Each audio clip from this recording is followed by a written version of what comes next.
quand on fait une séance de Kasina, on fait obligatoirement une séance de luminothérapie, mais ici, les effets de la luminothérapie, pour fondamentaux qu'ils soient, sont, je dirais, mineurs par rapport aux autres effets. Les autres effets sont surtout liés à la fréquence de cette lumière.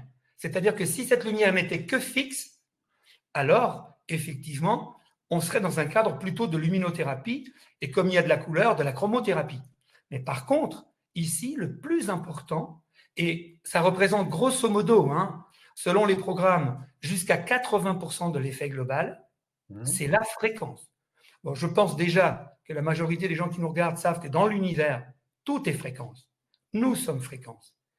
Notre cerveau fonctionne avec des fréquences.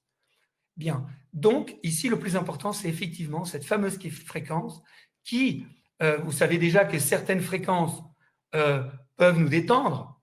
Déjà comme ça, sans parler de façon scientifique des ondes cérébrales, certaines fréquences, quand vous entendez certains rythmes, ils vont vous détendre. Certaines autres fréquences vont au contraire vous agacer, vous énerver ou vous stimuler. Voilà. Donc, c'est évidemment ce principe-là, mais bon, en un tout petit peu plus abouti. D'accord ?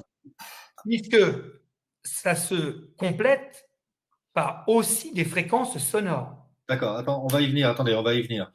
Pour finir avec les fréquences lumineuses, quels effets elles ont sur le cerveau pourquoi des fréquences particulières ont été choisies pour cet appareil de Casina et qu'est-ce qu'on attend comme effet sur le cerveau?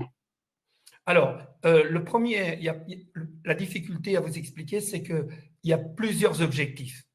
Ouais. Alors, un des objectifs, effectivement, c'est de nous aider à changer d'état de conscience, donc forcément de changer d'onde cérébrale. Après, on expliquera ce que c'est que des ondes cérébrales. Ouais.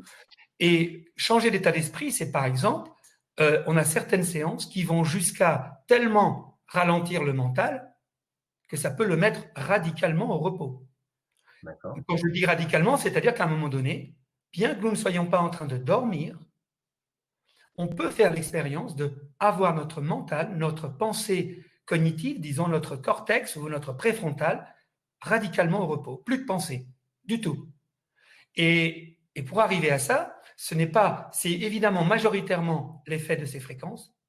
Alors ces fréquences vont agir sur nous de plusieurs façons. La première, c'est qu'elle déjà, dès que vous allez mettre les lunettes sur vous et que vous fermez les yeux, ça va créer un tel kaléidoscope de formes, de couleurs, un peu comme des mandalas, vous voyez, ou le kaléidoscope de notre enfance, où on voit des formes toujours différentes qui se combinent les unes aux autres, etc. Et donc, un des premiers effets qui est remarquable, c'est la focalisation immédiate de notre attention.